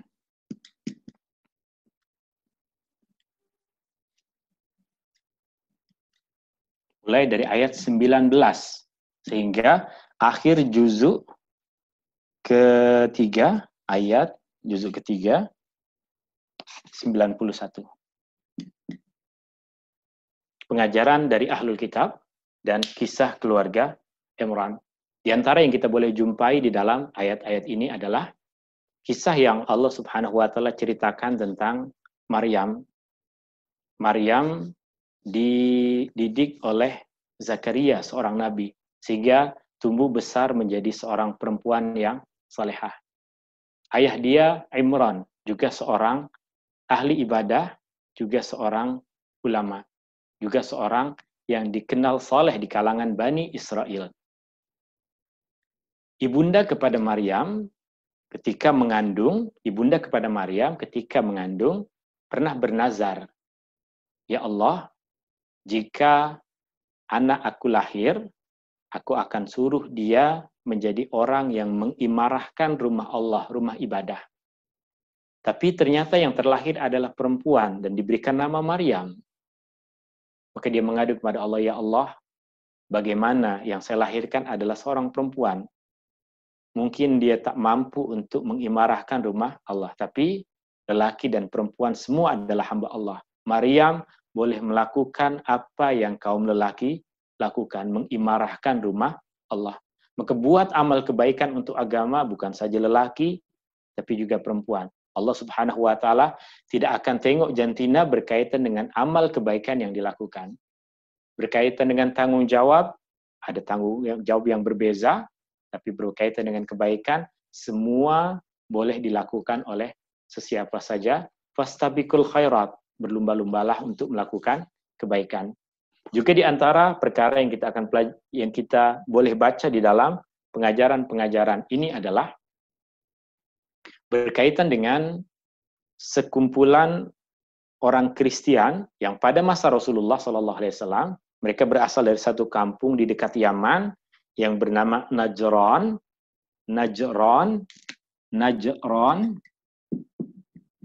Berasal dari satu kampung dekat Yaman. Kampung itu sekarang masuk dalam kerajaan Arab Saudi, tapi dulu ia dinyatakan sebagai kawasan di dekat Yaman. Najran. Kumpulan ini datang kepada Rasulullah SAW dan mulai ingin memperdengarkan seruan dakwah dari Rasulullah SAW. Tapi mereka mulai menzahirkan kesombongan mereka sehingga permulaannya Rasulullah SAW menolak untuk berjumpa dengan mereka. Mereka memakai pakaian emas, salib sebesarnya mereka pakai datang jumpa dengan Rasulullah SAW dengan kesombongan mereka. Tapi selepas mereka memakai pakaian yang biasa, tidak menzahirkan kesombongan, Rasulullah berjumpa dengan mereka. Mereka mencabar Rasulullah SAW. Ya, yang cabaran ini dinamakan sebagai mubahalah. Ini kita boleh jumpai di dalam ayat mubahalah ada di 61, ayat 61. Faman hajaka fihi min ba'di ma ja'aka minal ilm faqul ta'alau nad'u abdana. Ayat mubahalah. Mereka mencabar Rasulullah. Siapa yang benar? Siapa yang salah di antara kita? Biar yang salah dilaknat oleh Allah. Mereka mencabar Rasulullah untuk melakukan itu. Agar Allah menurunkan laknat kepada siapa yang berdusta di antara mereka. Siapa yang tidak betul keimanannya di antara mereka. Rasulullah menyambut cabaran ini sebab dia tahu dia seorang Rasul yang berada dalam kebenaran. Maka mereka yang mencabar, mereka pula yang takut. Dalam ayat-ayat ini juga kita akan pelajari bahwa Allah Subhanahu wa Ta'ala telah mengajarkan kepada kita bahwa Nabi Isa adalah seorang manusia dan seorang Rasul. Kenapa pula ada orang yang menganggap dia sebagai Tuhan? Orang Kristen menganggap Nabi Isa kepada Tuhan sebagai Tuhan sebab ada beberapa perkara yang tidak biasa yang terjadi pada Nabi Isa. Yang pertama, dia lahir tanpa ada ayah. Kemudian yang kedua, dia ada mukjizat boleh menghidupkan orang mati. Kemudian yang ketiga, dia boleh menyembuhkan orang sakit dan beberapa mukjizat yang lain. Maka kerana perkara itu Nabi Isa dianggap sebagai Tuhan. Tapi Allah memberikan jawaban, inna masala Isa indallahi kamasali Adam. Isa sama seperti Adam. Adam tak ada ibu, tak ada bapa, boleh Allah ciptakan. Maka apa peliknya Nabi Isa dibandingkan Nabi Adam? Dengan logik ini, Isa tak patut jadi Tuhan. Adam darjahnya lebih tinggi dari segi penciptaan sebab tak ada ayah, tak ada ibu. Kemudian berkaitan dengan menghidupkan yang mati, dalam surah Al-Baqarah sudah kita sebutkan. Dan orang Bani Israel, orang Kristen pun tahu, Nabi Musa di antara mukjizat dia menghidupkan orang mati. Dalam kisah penyembelihan lembu itu. Bagaimana pula dengan menyembuhkan orang sakit, menghidupkan yang mati saja. Ada mukjizat bagi Nabi yang lain, terlebih lagi menyembuhkan orang sakit. Wallahu ta'ala a'la wa'alam. Ini pengajaran yang ringkas yang boleh kita sampaikan dalam pertemuan petang hari ini. Wallahu ta'ala a'la wa alam. Semoga memberikan manfaat bagi kita semua. Syukron. Wallahu ta'ala a'la wa alam. Saya berikan kesempatan kepada Tuan Muhammad Izwan untuk menutup majelis ini. Terima kasih Ustaz. Alhamdulillah. So, saya tengok banyak soalan ni Ustaz. Banyak soalan yang dihantar melalui chat. Ke ada yang nak tanya direct kepada Ustaz dulu? Kita open kepada yang nak tanya direct kepada Ustaz. Boleh unmute mic mikrofon untuk tanya. Silakan sebelum kita bacakan soalan daripada chat. Silakan jika ada. Ya, ada Ustaz. Asa, Tuan Yusnan. Okey. Assalamualaikum Ustaz. Assalamualaikum warahmatullahi wabarakatuh. Minta maaf Ustaz saya nak tanya Ustaz. Tadi Ustaz ada kupas berkenaan dengan Nabi Ibrahim dengan kaum Namrud Raja Namrud kan tadi kan? Betul? Ya. Berkenaan dengan dia dicabar. Yang pertama iaitu dicabar menghidupkan yang mati. Betul. Dan mematikan yang hidup lah Ya. So jadi lepas tu dia dicabar yang kedua iaitu dicabar yang kedua yang tu dia tak dapat jawab iaitu Nabi Ibrahim Tuhan dia menciptakan langit dan bumi dan dia tak mampu nak jawab. Betul ke Ustaz tadi kan? Yang menerbitkan matahari dari timur. Menerbitkan matahari dari timur dan dia tidak mampu untuk menjawabnya. Setuju Ya. Jadi saya nak tanya yang pertama tadi, apabila kita membuat satu contoh, ada jugalah kami ada buat satu silibus. Contoh, saya bagi satu contoh lah kan. Ada dua kanak-kanak memegang 2 ekor burung. Dan dia pergi kepada satu orang yang cerdik. Ahli nujum lah, macam ahli nujum lah, dia boleh teka kan. Jadi saya teka pada Ustaz lah. Cuba Ustaz teka burung ni hidup atau mati di tangan saya. Jadi ada dua tekaan lah. Macam tadi juga lebih kurang teka macam tu Ustaz. Jadi kalau Ustaz teka hidup, saya picit. Dia jadi mati. Jadi jikalau Ustaz cakap mati, saya lepaskan. Ya. Saya nak tanya Ustaz, jadi pengajaran daripada cerita tu yang biasa kita pakai, bahasa Inggerisnya don't put your futures in other people's hand, ataupun jangan letakkan masa depan di tangan orang lain. Betul? Ada tak mirip dengan macam Namrud tadi? Maksudnya aku adalah Tuhan, aku menetapkan, menentukan. Ada persamaan tak kat situ? Betul. Itu konsep yang ada pada Namrud, memang seperti itu. Tapi konsep tersebut yang dipatahkan oleh Nabi Ibrahim, artinya dia merasa dengan logik yang ada pada dia boleh menggelar diri dia sebagai orang yang berkuasa.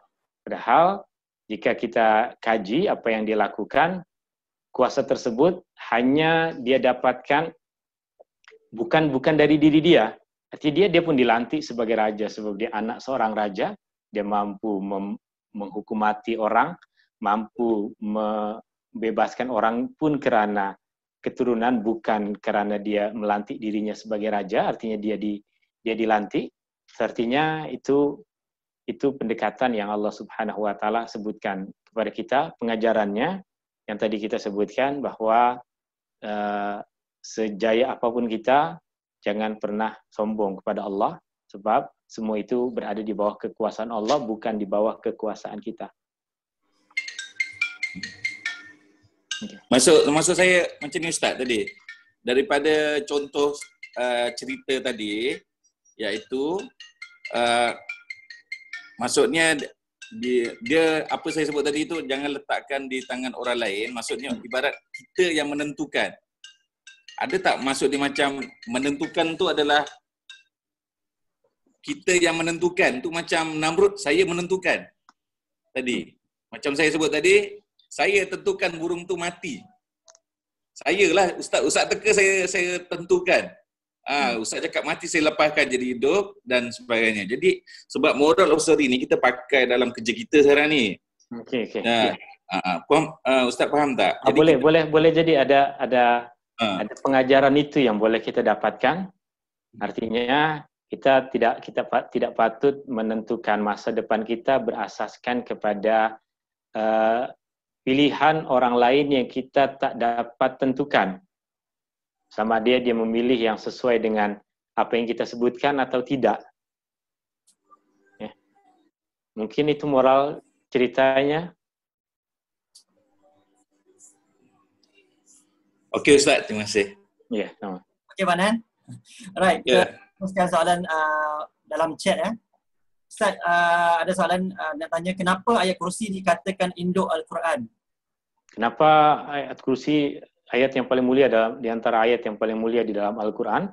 Kerana kandungan dia berbicara tentang sifat Allah itu, yang tadi kita sebutkan.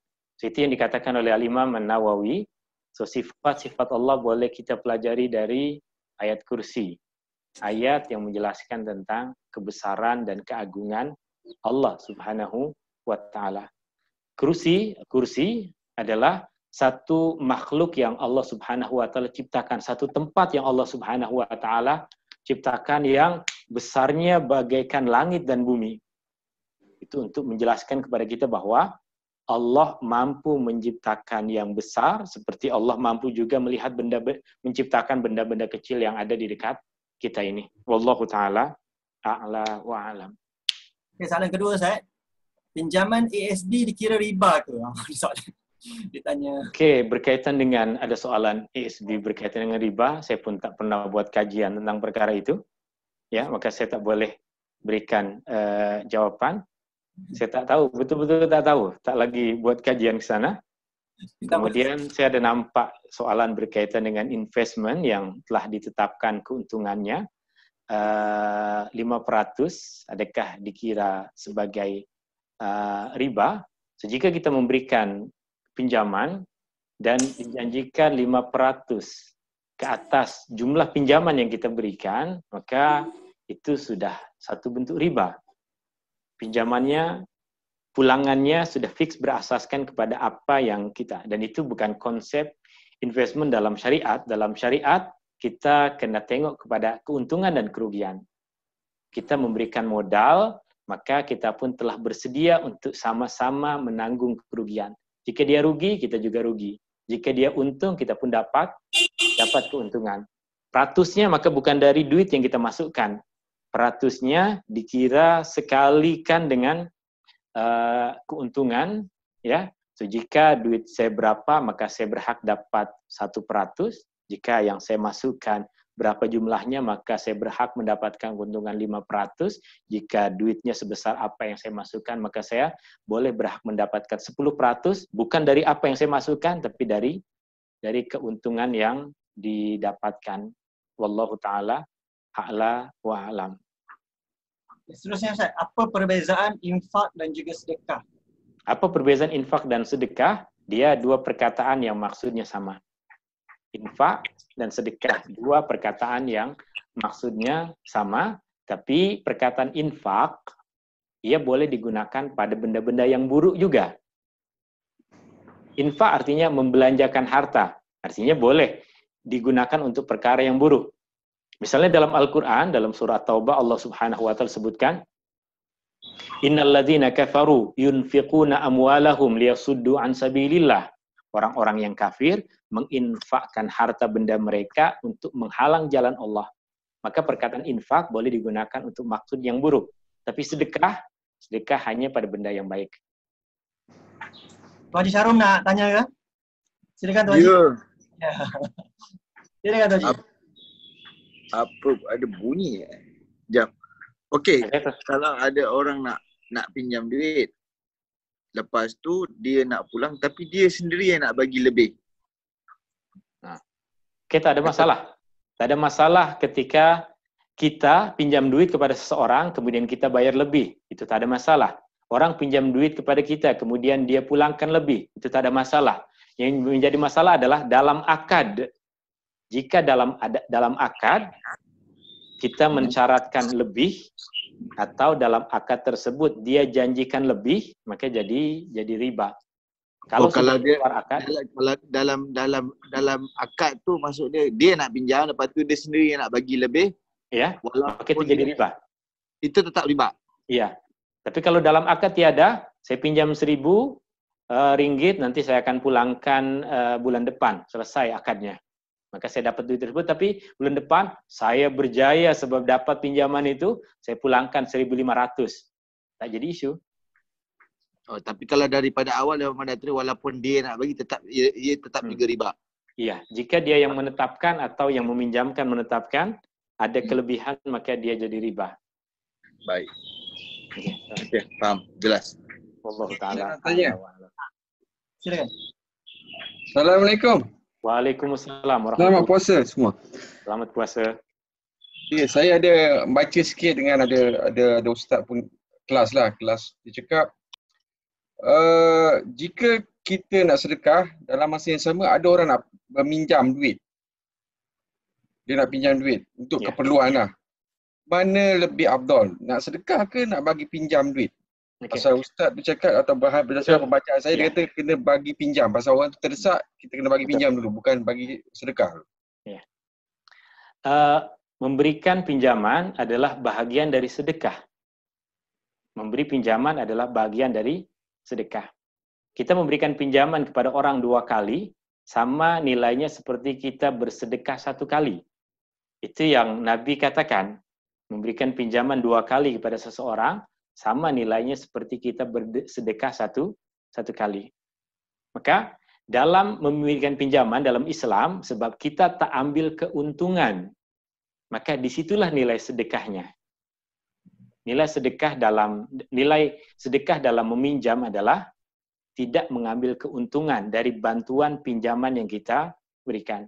Dan dalam pinjaman pun kita akan bertawakal kepada Allah. Dia mampu bayar kita, dan jantung kita berdetak, dia tak mampu bayar macam mana. Itu bagian dari tawakal kita kepada Allah. Kita ada usaha, kita tagih dia tak mampu juga, kita berserah kepada Allah. Itu nilai sedekahnya. Maka sangat utama jika antara sedekah yang sunat dengan memberikan pinjaman kepada orang yang sangat memerlukan, kita lebih utamakan memberikan pinjaman kepada orang yang memerlukan. Kalau terus ingin bersedekah kepada dia, maka tiada kesalahan. Itu benda yang baik. InsyaAllah. InsyaAllah. Haji Salahan. Okey, ada salah lagi? Okey, kita nak habiskan sikit lagi Ustaz. Dalam chat ni ada lagi soalan. Okey. Apakah nafkah wajib suami perlu berikan kepada isteri dan keluarga?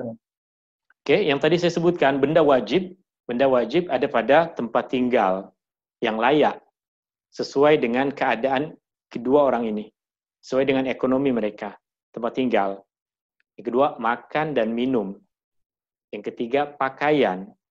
Yang keempat, keselamatan. Dan yang kelima, pendidikan. Ini yang wajib.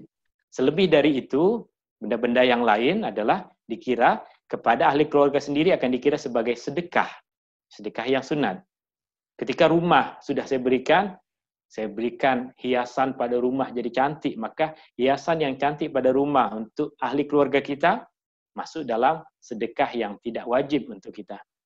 Kita sudah berikan makan yang sesuai dengan keadaan ekonomi.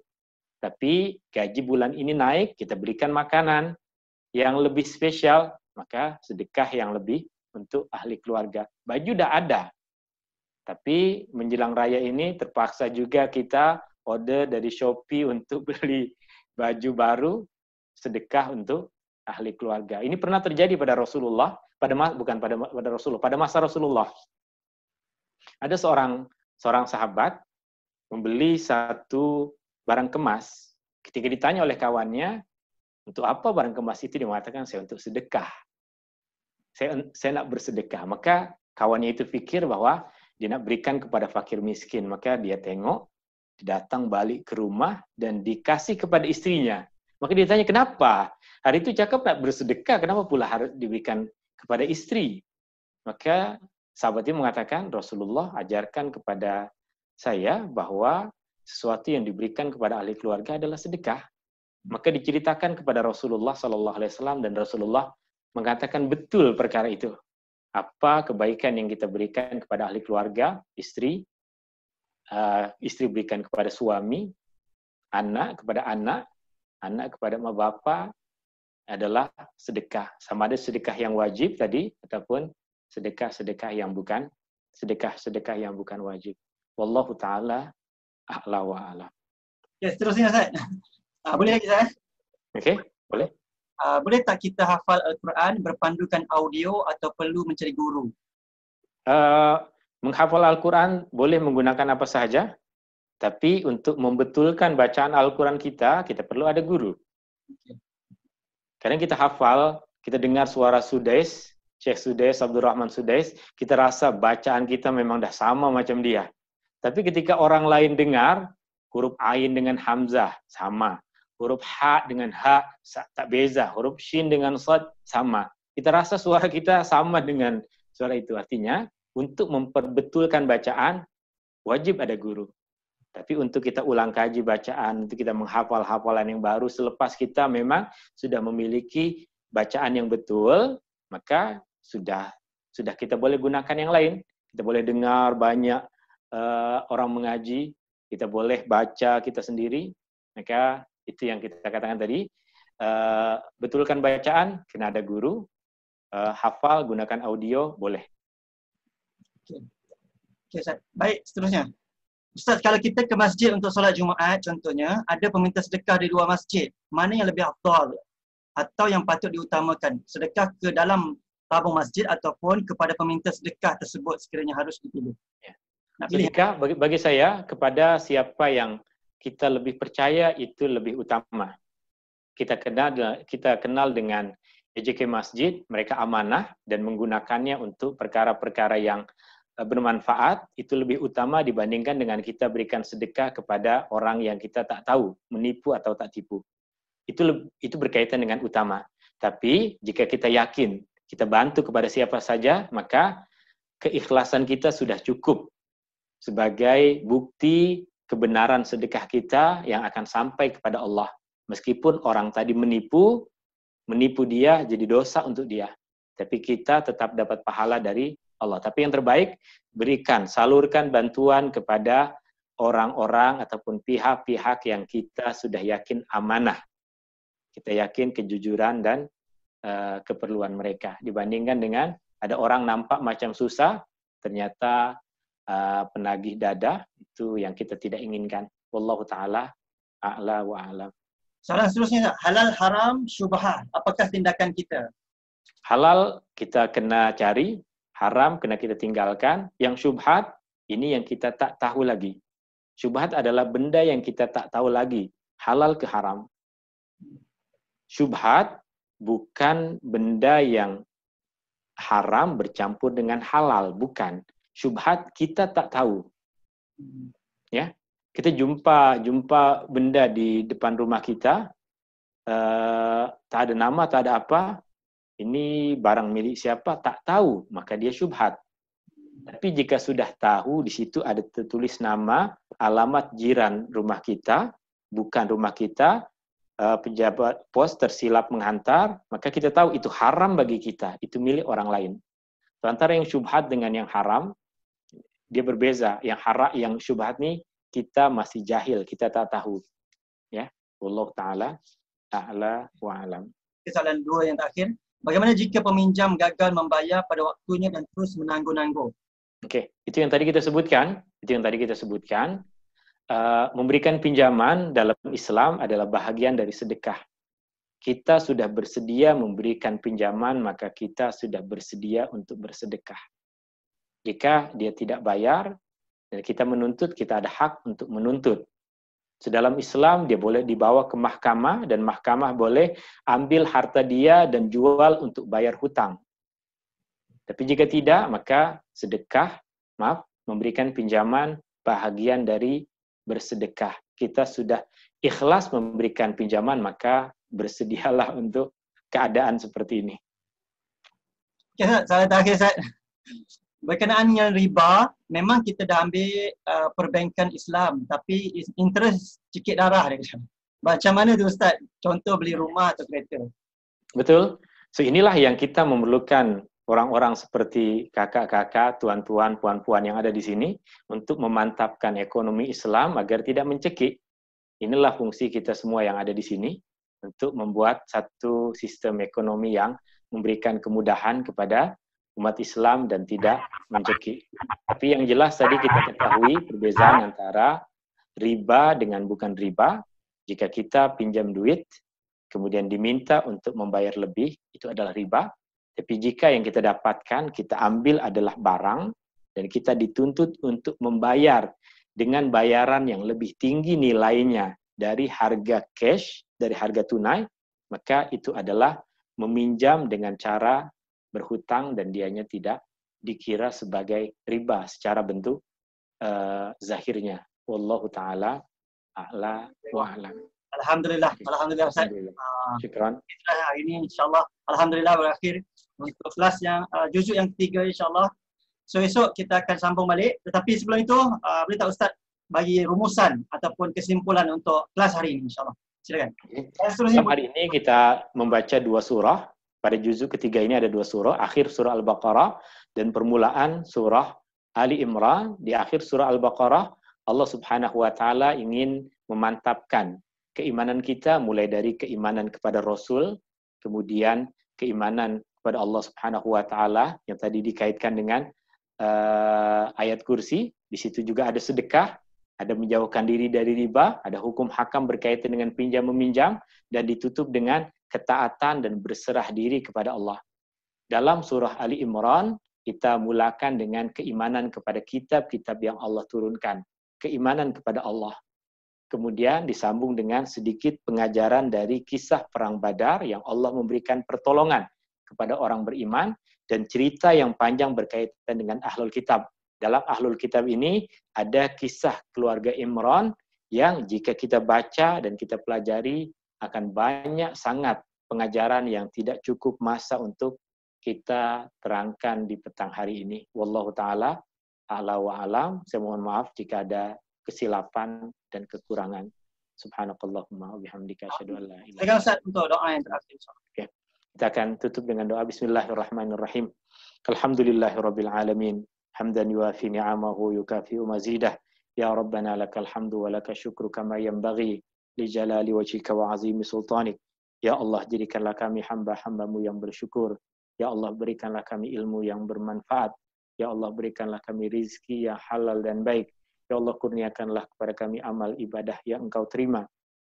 Ya Allah, jadikanlah kami dan zuriat kami orang-orang yang mendirikan salat. Ya Allah, terimalah ibadah kami. Ya Allah, terimalah puasa kami. Ya Allah, berkatilah umur kami. Rabbana atina fid dunya hasanah wa fil akhirati hasanah wa qina adzaban nar. Wa sallallahu ala nabiyyi Muhammadin walhamdulillahi rabbil alamin.